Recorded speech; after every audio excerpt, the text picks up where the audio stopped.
Let's get some more topics and get up out of here, man. Feel good about it. Healthiest players in camp. We've already talked about the injured ones.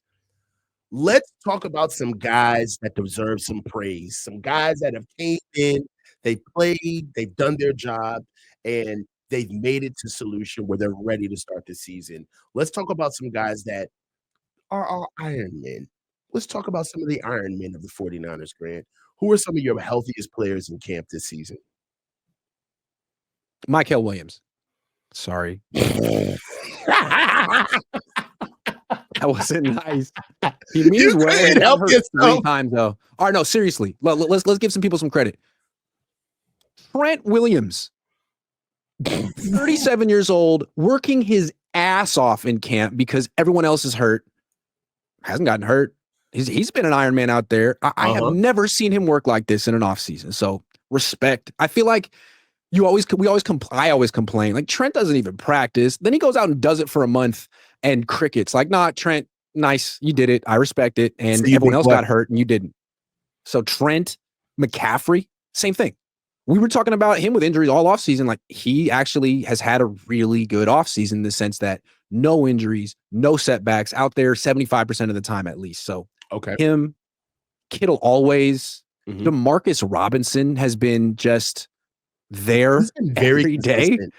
Jake Brendel, Alfred Collins. I mean, he's getting crushed because he's not quite what he was. And I mean, he's not in football shape yet. He missed a lot of time because he was holding out, whatever. He's steadily improved every freaking day of training camp while CJ West is hurt. Michael Williams is hurt. Nothing against them, but Alfred Collins has been a bit of an Ironman. Fred Warner always. And then Siegel, man. I mean, he missed some time early on, but since training camp started, he's been out there every day and he's been steadily ascending as opposed to Upton Stout, who looked great early and now is nursing a calf injury that could be serious. I don't know. I mean, calf injuries essentially are serious. All right, I got some guys I'm gonna throw at you. Tell me their involvement in camp this year. I haven't heard you mention anything. Kyle Juszczyk.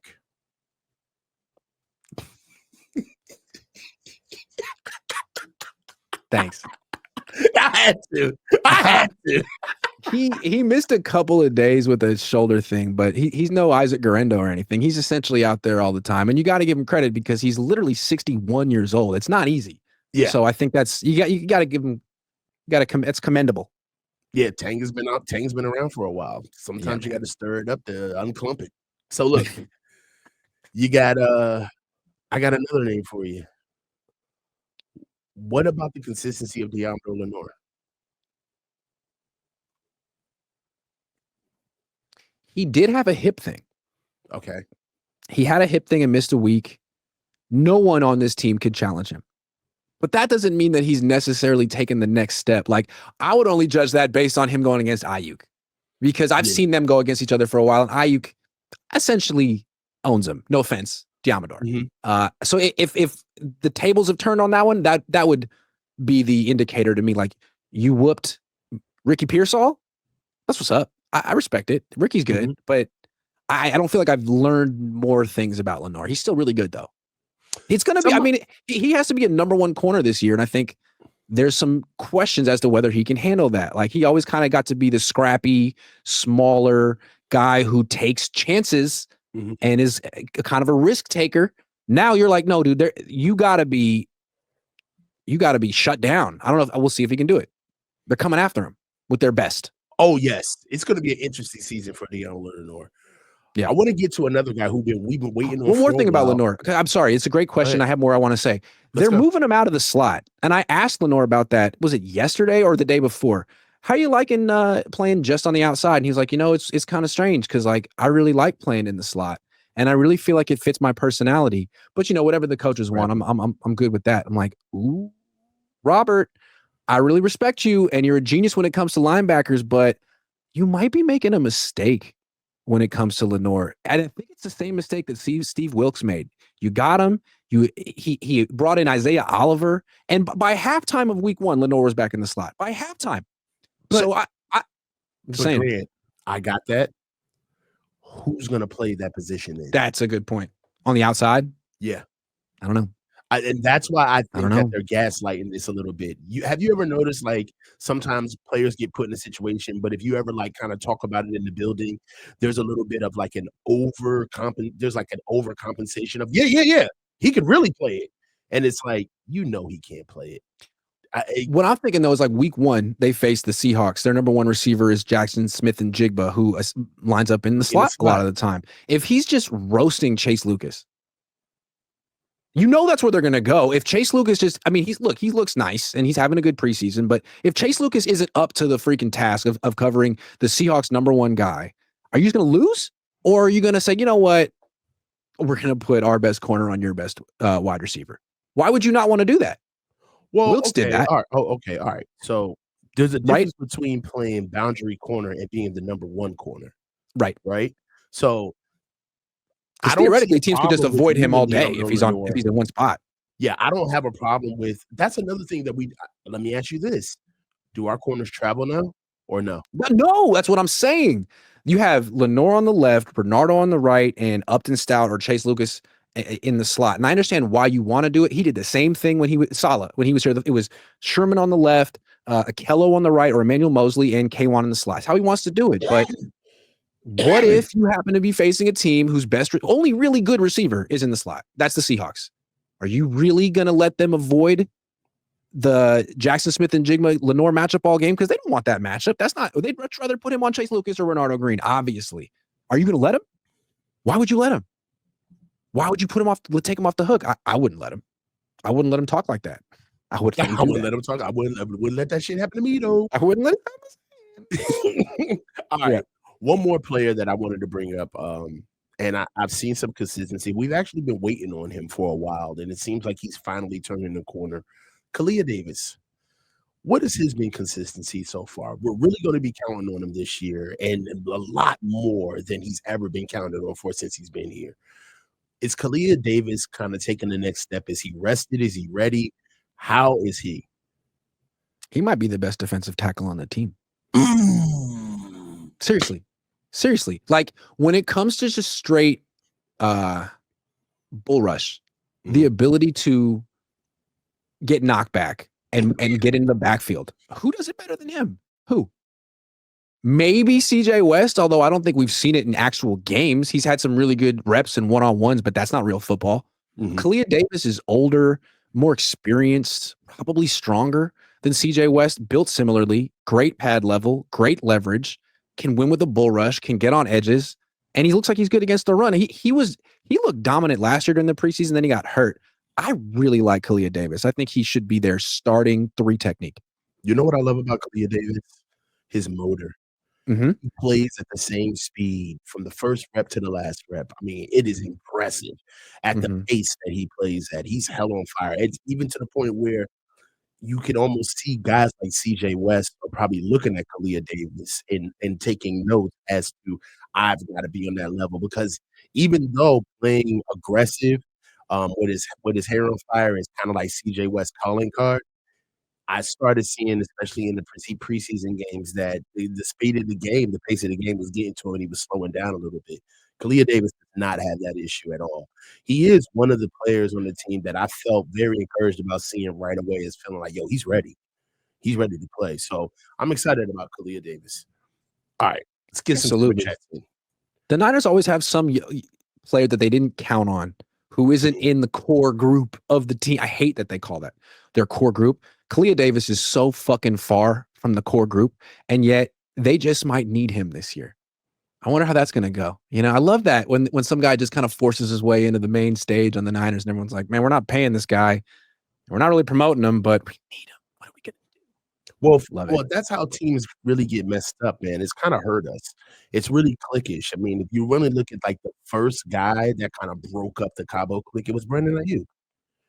Yeah. Brandon Ayuk was the first. It's like, to be in the Cabo clique, your wife has to be friends with Kittle and Juszczyk's wives. It's like, yeah, so weird.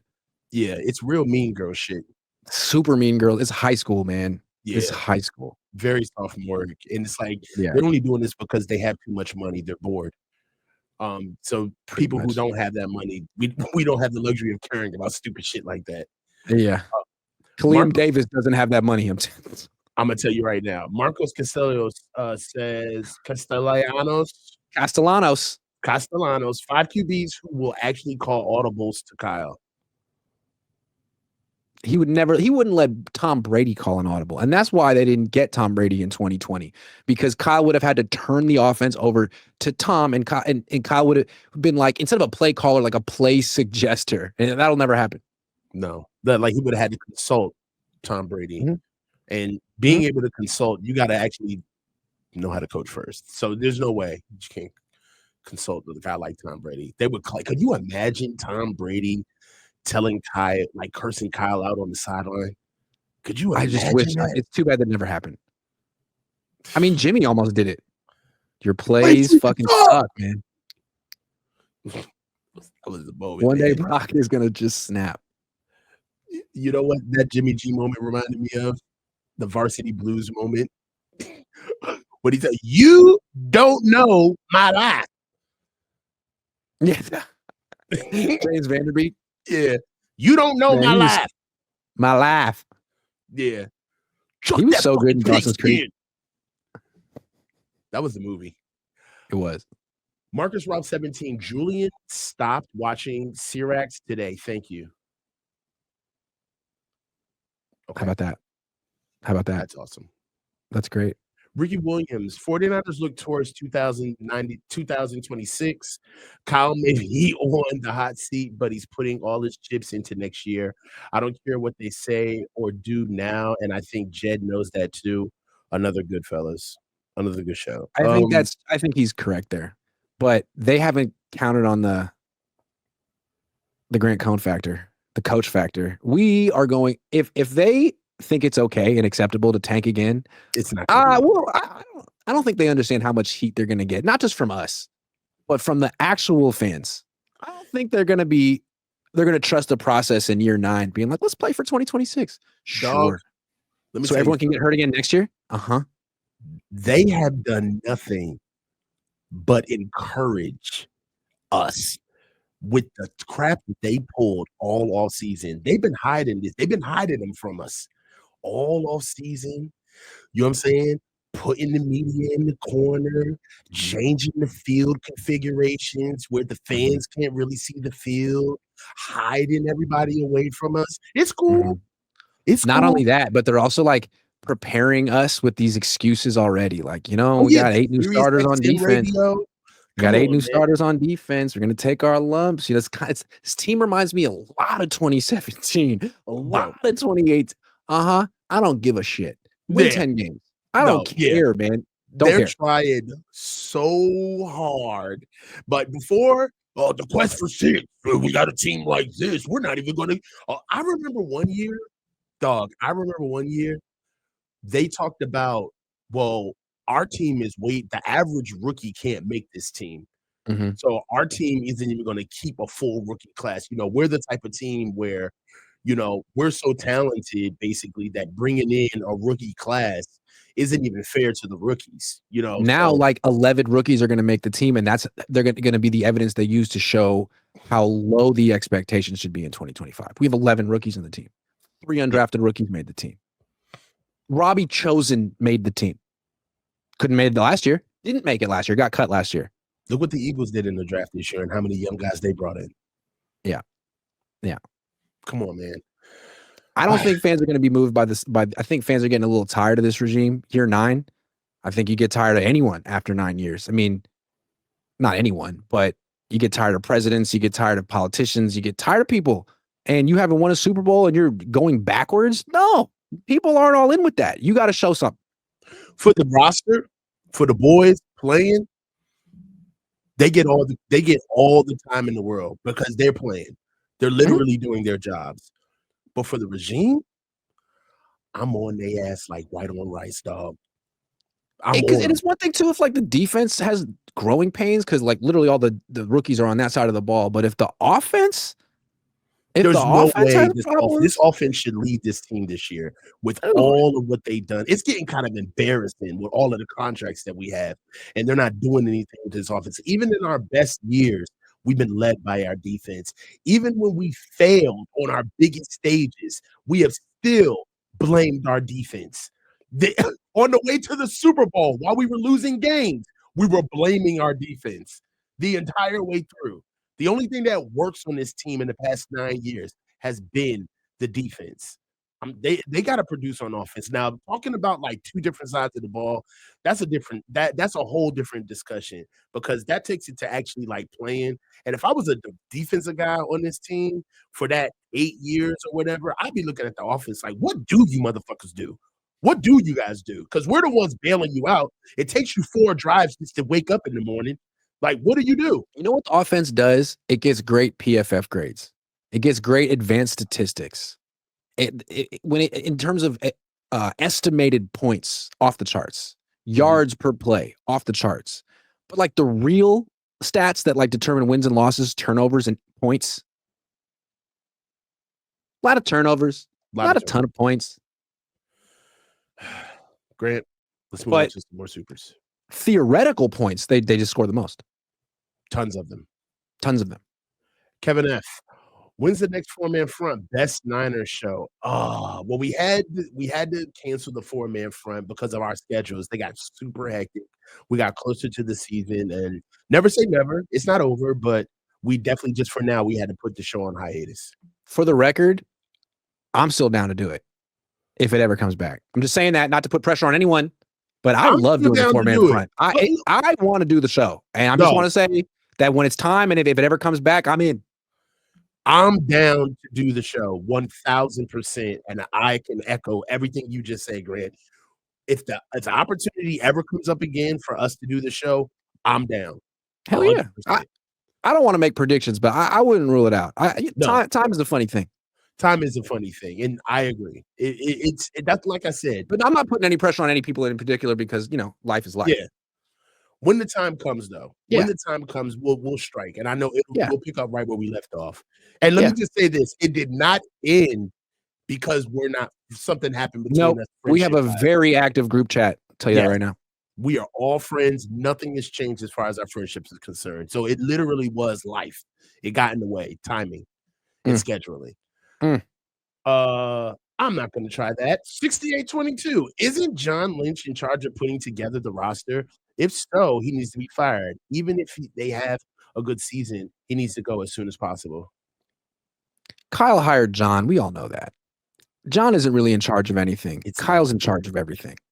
I mean, John has power, but to say he's in charge would mean he has the final say over something, and I'm not sure that he does. Maybe he does. I don't think he does.